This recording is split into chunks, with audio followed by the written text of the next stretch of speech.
Welcome back to the Better Yourself podcast. I'm your host, Ashley Meckling, and thanks for tuning in today.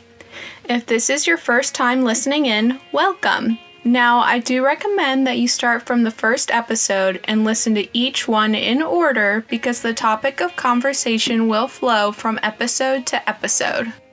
Now, before we dive into today's episode, I do want to remind you guys that I do not have any medical education and that everything I discuss is from information I've received from various psychiatrists and psychologists, as well as mental health books I've read and various research from the internet. Now let's dive right in. Today's topic is going to be all about the difference between PTSD and complex PTSD, which, yes, these are two very different things. So, I'm sure many of you have heard of the term PTSD before because it's another word that's thrown around pretty casually in society. But what actually is PTSD?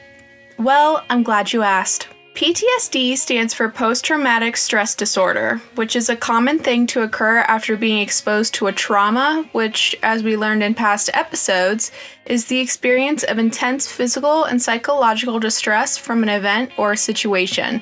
Now, PTSD can occur in many different ways, such as maybe some repeated nightmares, or emotional numbness, hypervigilance or heightened alert, and exaggerated reactions, as well as negative thoughts, reduced interest, feeling of hopelessness, flashbacks of the traumatic event, avoidance of people, places, or things that remind you of the trauma, sleep issues or insomnia, and finally, difficulty concentrating.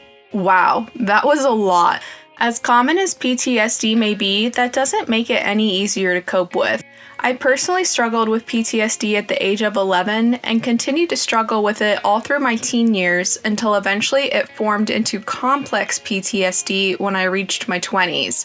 This is why it's so important to face your mental health head on and not to avoid it because it will continue to come back and resurface no matter how hard you try to push it back down.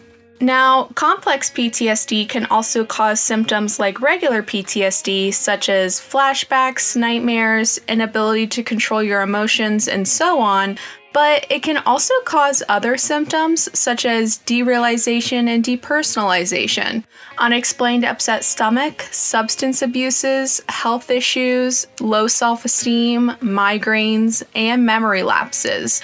Complex PTSD, just as it sounds, is complex and not fun to manage. I personally struggle with several of these symptoms, such as the derealization and depersonalization, nightmares, health issues such as upset stomach and chest pains, nightmares, low self-esteem, and memory lapses. God, those are awful. But guess what, you guys? I'm getting so much better from these things, and so can you. There are many different treatments for PTSD and complex PTSD through a psychologist and a psychiatrist. One of the most common treatments that a psychologist might use is known as EMDR therapy, which stands for Eye Movement Desensitization Reprocessing. This is a psychotherapy technique that helps to specifically target trauma that allow people to heal from it by accessing both sides of the brain. This is a form of therapy I currently am using and have found it effective even though it's not the easiest. Confronting your trauma is overwhelming and scary, but also it's so important in order for you to heal from it. But the problem with EMDR is it can be triggering as you are talking about your own trauma that you're trying to heal. So when you are recovering from PTSD, don't feel like it has to be done overnight. It's a journey and a marathon, not a sprint. But even though it takes time, it is possible to heal from it, and I'm here to show you that you can.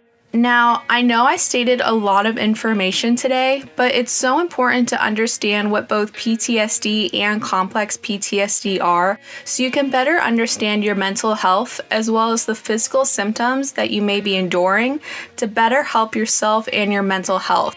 When I first started experiencing complex PTSD, I had no idea what was happening to my body because so many things I was experiencing I had never even heard before or knew was possible. Vertigo for anxiety is horrible, and let me tell you, it's not the easiest thing in the world to endure, but it is manageable. And same with derealization or depersonalization.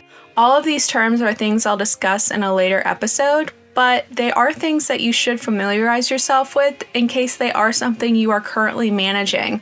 Now, I know today's episode was a bit shorter, but to conclude the episode, I'm going to leave you with a self-hold squeeze technique. Start by placing the palm of your hand flat on the base of your skull, the other on your forehead. It doesn't matter which hand you use for either spot. Breathe into the space between your hands until you feel a shift or flow in your mood. Then move your hand from the back of your head to your heart. Breathe into the space between your hands until you feel a shift. Next, the hand from your forehead moves to your belly. Breathe until you feel a shift. And finally, move your hand from your heart to your lower back. And breathe until you feel a shift. Breathe through the stress, breathe through the anxiety.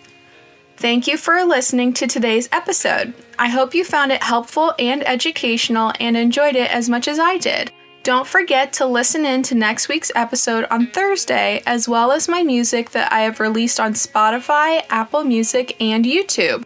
My music is listed under the name Ash, A-S-H, which is in all capital letters with an exclamation point. Also, feel free to give this podcast a follow on Instagram, X, Facebook, or Threads at Better Yourself Podcast.